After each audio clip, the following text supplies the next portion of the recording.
ঝুলে রয়েছে তাদের চাকরি ভাগ্য। হাইকোর্ট থেকে জানিয়ে দেওয়া হয়েছে 2016 প্যানেল সম্পূর্ণ বাতিল। এরপর সুপ্রিম কোর্টের দ্বারস্থ হয়েছিলেন তারা, কিন্তু সেখানেও কোনো রকম সদুত্তর পাওয়া যায়নি।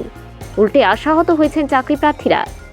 এদিন বিচারের দাবিতে এবং যোগ্য অযোগ্যদের বাছাই করবার দাবিতে ধর্মতলায় পথ অবরোধ করে দফায় দফায় বিক্ষোভ দেখাতে শুরু করেন এসএলএসটি চাকরি প্রার্থীরা।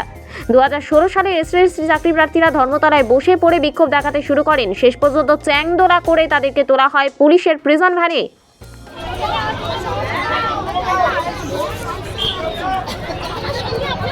তোমাদের ট্রেনিং ফ্যানিং কিছু হয়নি নাকি? হ্যাঁ, বলা একটু দাঁড়িয়ে ভিতরে যাও, দুজন ভেতরে যাও, টেনে দাও।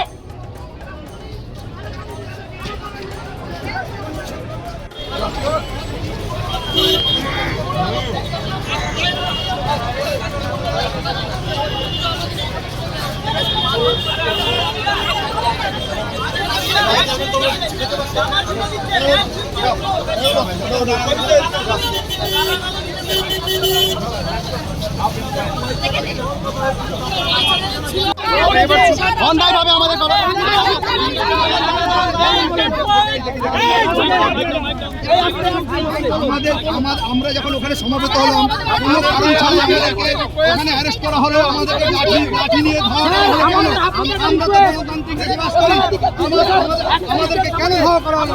আমরা কি শান্তিপূর্ণ মিটিং মিছিল করতে পারবো না? আপনারা কি গলা টিপে মারবেন আমাদেরকে?